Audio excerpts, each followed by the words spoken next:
Well, I got bad news for you. The bad guys, they're winning the cyber war. Verizon's latest cybersecurity report says Russia, China, and North Korea all on a hack attack, and we're doing nothing, absolutely nothing to stop them. This is other warnings pretty much saying the electric heartbeat will soon be hit by hackers. The Captain Chuck Nash and McAfee cybersecurity expert Robert Siciliano. Sounds like that we actually, guys, that we need some boots on the ground in this cyber war that's already begun and that we're already losing big time. What say you, Captain? Well, the U.S. government has been working on that for military defense and national security systems for some time.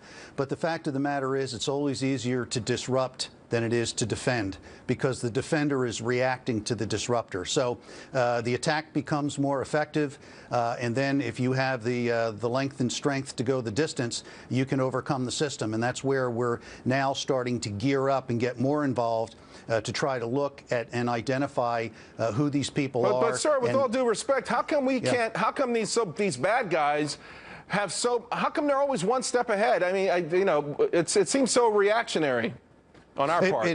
It is reactionary. We're getting a little bit better at it.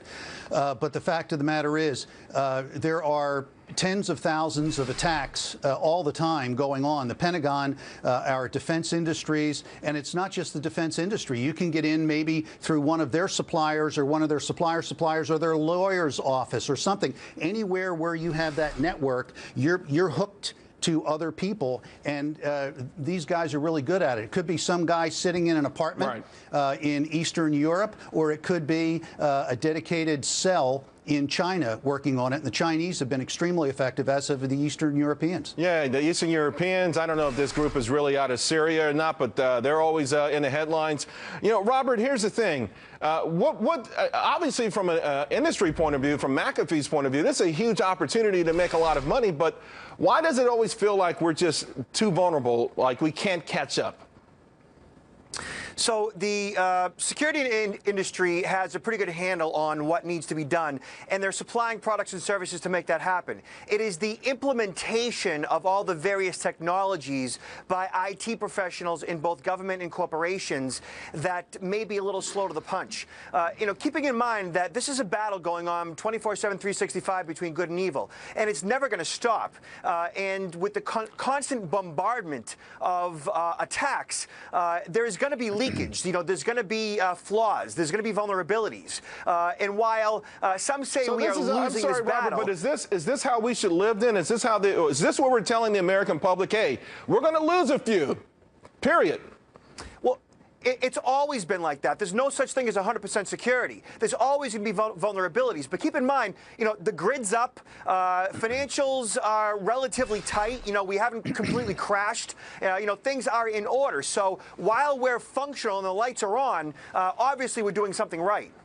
Well, I got to tell you, obviously, maybe we're doing something right, but this is one of these things where it feels like every day, or at least once a week, we open the paper and we've lost a big one. Someone just got 3 million credit cards. Someone just got 4 million Social Security numbers. We don't feel like we are winning. Now, I do want to ask you, Captain Nash, is there a serious issue about who pays for this? McAfee says they'll sell it to anybody, but who pays for it? Because with the Target thing, Target's saying, hey, the credit card companies should pay for it, and the credit card companies are saying the banks should pay for it, and the banks are saying the government should pay for it. I mean, are we so caught up on who pays for this, we always stay vulnerable? Whoever's going to pay for it, it's always going to come down to the consumer. Because those costs are going to be passed through just like the cost for everything else, whether you raise taxes or you increase the price of the commodities that they use to make their product. It's going to be passed down to the consumer. If the consumer is a government agency, then it's going to be the taxpayers. And the taxpayers are also the consumer on the commercial electronic side. So we're going to pay either way. All right. I just hope because it seems like we've become sort of sanguine toward this in this country, but it feels like the big one is going to come real soon, the one that hurts us beyond just losing a few Social Security numbers. And Charles, that's a great point. That's a great point, because the thing is, we all love the technology. We love the benefits of it and everything, but we are woefully unaware of the downside of using the technology. We really are. Yeah, both of you guys are fantastic. I appreciate it. Come back real soon. Hopefully it'll be better news and not on one of these big headlines.